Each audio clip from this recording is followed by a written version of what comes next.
Hello and welcome back to Mark's House and Garden UK. Now, if you follow my channel, you'll know that I've spent the last 12 months creating a wildlife garden and a wildlife pond.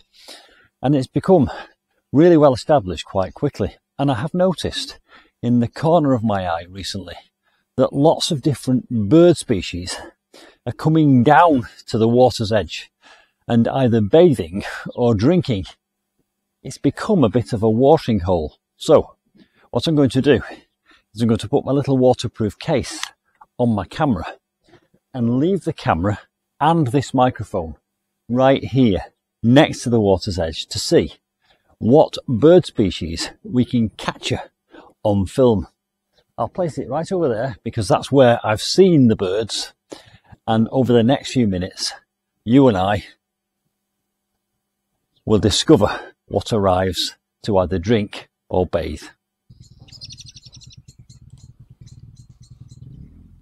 So I will join you on this little excursion into twitching or bird watching, just really to say keep your eye on the number of insects that you see flying around above the water's surface. There's thousands of them.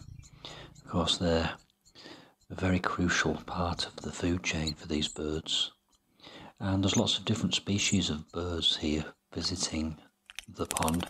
I think I've seen blackbirds, starlings, blue tits, great tits, all kinds of different finches, robins and wrens, and you'll probably see some of those today.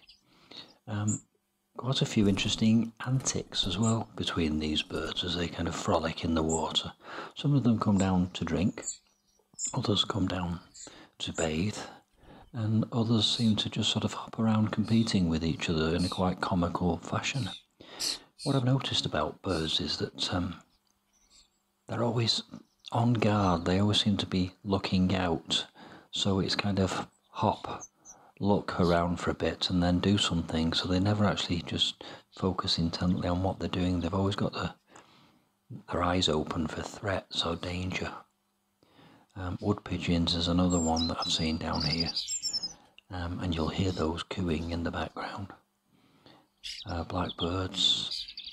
Right up close to the camera, and actually I did notice when I was reviewing this footage that some of the blackbirds, they're obviously quite familiar with this environment, because as soon as they saw the microphone they seemed a little bit alarmed by it and they sort of stood and looked at it for a few moments. So they must be quite curious about this little plastic object with a furry head on it. So but they soon went about their business and got on with things and started splashing around.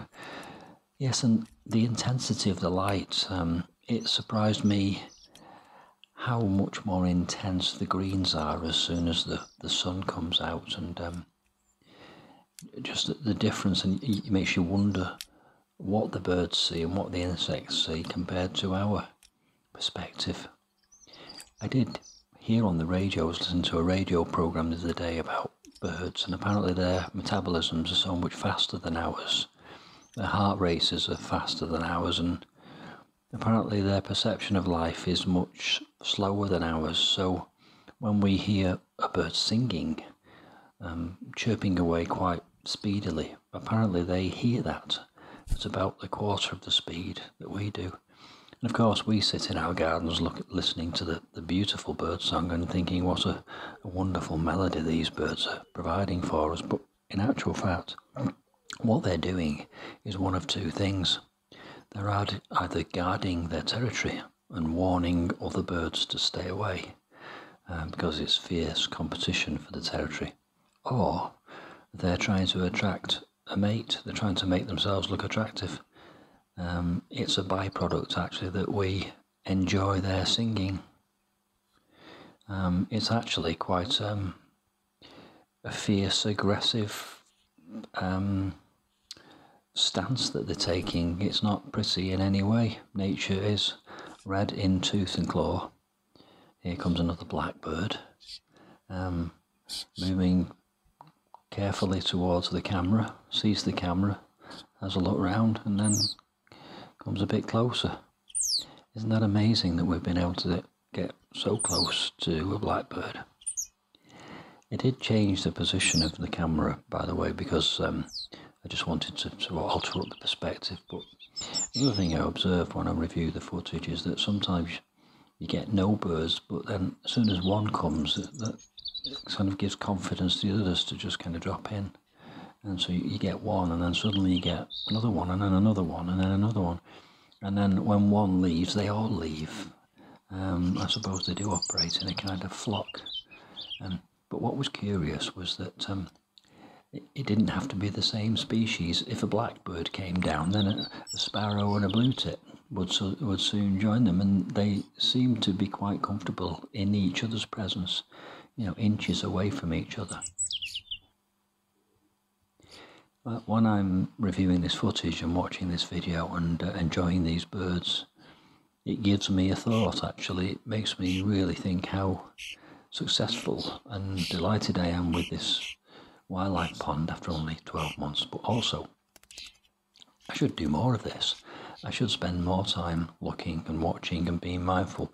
And with that in mind, I think I might build a wildlife hide over here in the corner, so that I can go and sit in there and watch what happens by this pond. All kinds of things are going on. You can sometimes in the background see me going about my business in the garden, but there's all kinds of things happening right under our nose that we don't see because we don't stop and look. So I think one of the projects that I'll add to my list here is to build a wildlife hide and get a really good camera with a telephoto lens so that I can get some proper footage. This is brilliant footage, very, very pleased with it, but it would be nice if we could see the whites of their eyes, as it were. So there we go. I hope you've enjoyed this. I hope you're going to continue to enjoy it. There's another couple of minutes left, and actually there's an interesting piece towards the end where two blackbirds sort of play a kind of game of cat and mouse as they kind of hop from rock to rock, backwards and forwards, sparring with each other. Anyway, there we go. Twitching by the pool. I'll see you soon for some more bird watching adventures.